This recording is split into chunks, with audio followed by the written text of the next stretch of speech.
Oi galera, tudo bem com vocês? Eu sou o João, seja muito bem-vindo ao canal Desafios de Clio. Se é a sua primeira vez, eu já vou pedir para você se inscrever aí embaixo, a gente tem vídeo de vários assuntos de história. E hoje a gente vai falar um pouquinho sobre a implementação da República Brasileira e quais os dispositivos criados ali pela República das Oligarquias que garantiu a estabilidade e, ao mesmo tempo, garantiu a sobrevivência da República. Vamos recordar um pouquinho. Quando você tem a Revolução Federalista e todo aquele processo que a gente falou no vídeo passado, os paulistas começam a crescer o seu poder dentro do governo, e quando acontece a eleição em 1894, o Prudente de Moraes vai ser eleito presidente, e ele vai ser o primeiro presidente civil da história brasileira, e ele vai criar uma série de pressupostos aí, e ele vai ter um apoio muito forte do Partido Republicano Paulista, ele e os seus dois sucessores. E ao mesmo tempo, essa primeira fase onde você tinha esse apoio dos paulistas, vão criar-se dispositivos para manter a estabilidade do governo e ao mesmo tempo o fortalecimento das oligarquias. A palavrinha oligarquia vem do grego, significa poucas pessoas, um governo de poucas pessoas. E quem vão ser essas oligarquias? Principalmente os cafeicultores aqui em São Paulo, em Minas, e as outras elites regionais. Então, as oligarquias regionais vão querer um governo que atenda aos seus interesses, mantendo a ideia desde a independência de que a população não participaria das questões políticas. Só que por conta da instabilidade que tinha acontecido ali no governo do Floriano, eles tinham medo e precisavam criar dispositivos para a manutenção dessa república e para que ela fosse estável e não tivesse revoltas. Mas sabiam eles que esse processo iria manter revoltas locais, independente de quantas estruturas, de quantos tampões eles tentassem colocar naquele momento. Um dos dispositivos criados ali com a República das Oligarquias vai ser o coronelismo. Por quê? As elites locais tinham como apoio nos municípios dos coronéis. E ao mesmo tempo, esses coronéis conseguiam benefícios das elites locais, ou muitas vezes coronéis eram membros das elites locais. Então é um processo meio complicado. E quem eram os coronéis? Eles eram pessoas que tinham dinheiro e que compraram seus títulos, principalmente a partir do período regencial. Entre 1835 e 37 foi aprovada a criação dos coronéis, justamente para impedir as rebeliões locais. E durante o segundo reinado, esses coronéis vão se manter figuras importantes nas suas regiões. E com a chegada da República, e principalmente com essa instabilidade, as oligarquias vão começar a criar uma série de ideias para manter o poder local. E com a chegada da Constituição de 1891, criou-se um vazio referente ao poder nos municípios e, ao mesmo tempo, as pessoas não tinham uma tradição constitucional. Então, os coronéis que já atuavam nas cidades, principalmente do interior, vão garantir maior poder. E com a chegada dessas oligarquias, esse acordo vai estar garantido. Então, o que era o coronelismo? Os seus coronéis tinham seus bandos de soldados armados, de seus capangas armados, ou, como diriam em algumas regiões do Brasil, seus jagunços, que eles resolveriam as coisas na base da violência e na base da coerção. E o coronelismo basicamente foi o seguinte: a partir do momento que você tinha as eleições, eram eleições abertas, o voto era falado, então você garantia que as pessoas que fossem votar, votassem no candidato que o coronel quisesse. Então, você garantia ou por meio da força, o camarada botava 2, 3 jagunços, 4 na sala, para forçar a população que podia votar a votar, ou você também propunha o pagamento de benefícios por fora. Olha, eu vou trazer um médico aqui para a cidade, eu vou construir a ponte para ligar as duas metades aí da nossa cidade, para não ter que dar a volta lá longe, vou trazer asfaltamento para a cidade, enfim, qualquer benefício que fosse para a população. Então as figuras dos coronéis tinham essa dubiedade, então eram os caras que traziam benefícios para o município e ao mesmo tempo traziam força e garantiam que as eleições fossem feitas daquela forma. E com isso criou-se o chamado voto de cabresto, ou seja, as pessoas nessas áreas de coronéis votavam em quem eram mandadas, em quem o coronel quisesse. Então isso incentivava as fraudes e isso também garantia que determinados candidatos fossem eleitos nos interiores. E agora entrando um pouquinho na parte da República das Oligarquias. Esse termo, antigamente tinha um termo que era República do Café com Leite, porque criou-se a ideia de que durante o período das oligarquias você tinha um rodízio entre São Paulo e Minas Gerais e que esse foi o mecanismo de estabilização da República. Não. São Paulo e Minas eram as duas oligarquias de maior destaque, só que essa parceria ela só aconteceu nas eleições de 1914, de 1922 e de 1926.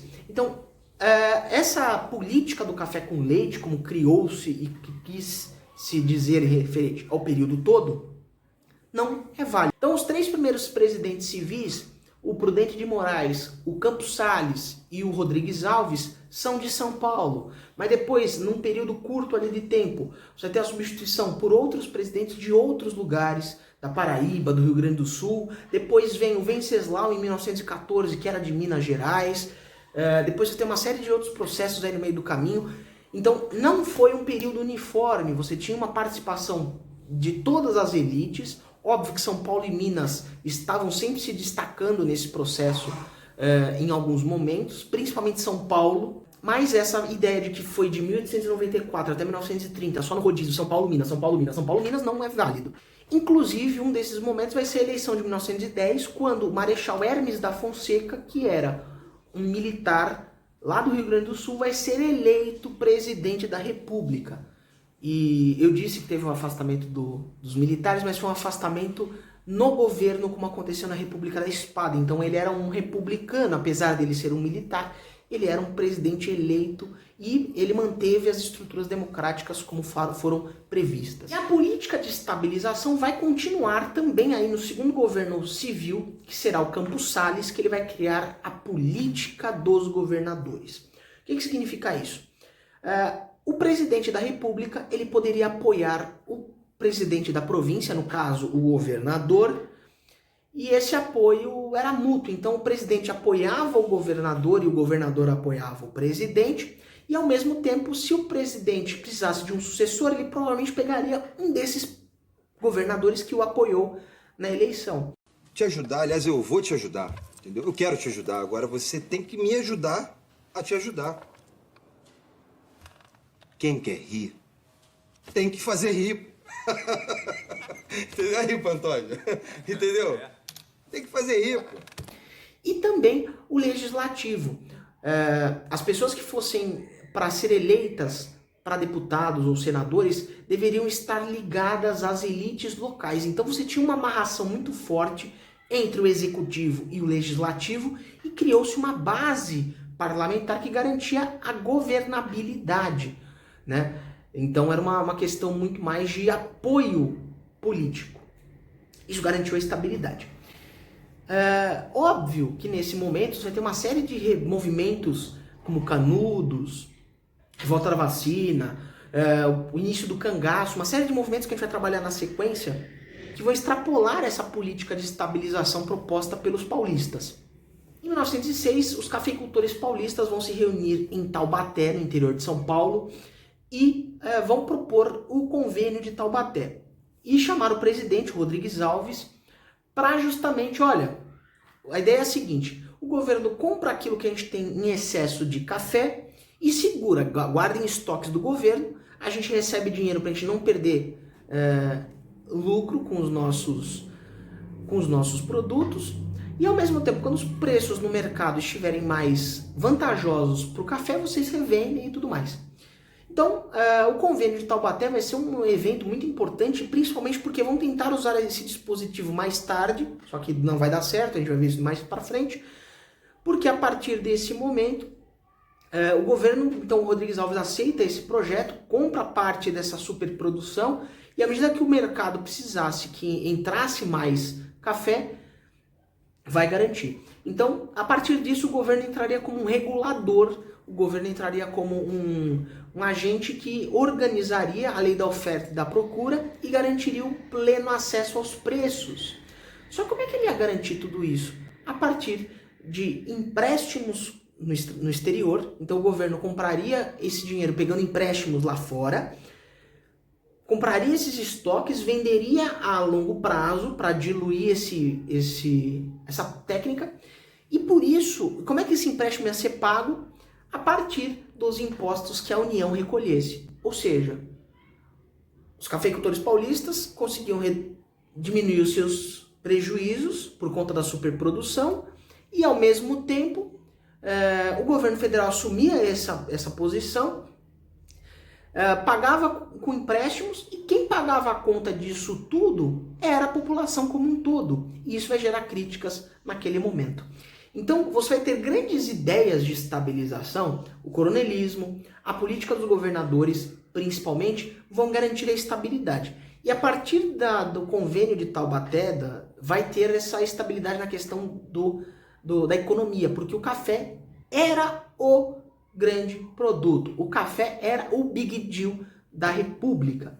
Por isso também que esse período de 1894 até 1930 pode ser chamado de a República dos Cafeicultores, porque o período vai ter uma importância muito grande e, com isso, o interesse deles pela manutenção do café era muito importante. Inclusive, a República não alterou essa estrutura. Por mais que você tivesse alguns projetos de industrialização e tudo mais, a Primeira República não conseguiu romper com a estrutura de o Brasil ser um país agroexportador. Se você gostou desse vídeo, por favor, deixe seu gostei, comenta aí embaixo alguma coisa que você achou desse vídeo e, por favor, compartilha com algum dos seus amigos. Essas 3 partes são muito importantes para o crescimento do canal. E lembre-se sempre, dúvidas e desafios, chama a Clio.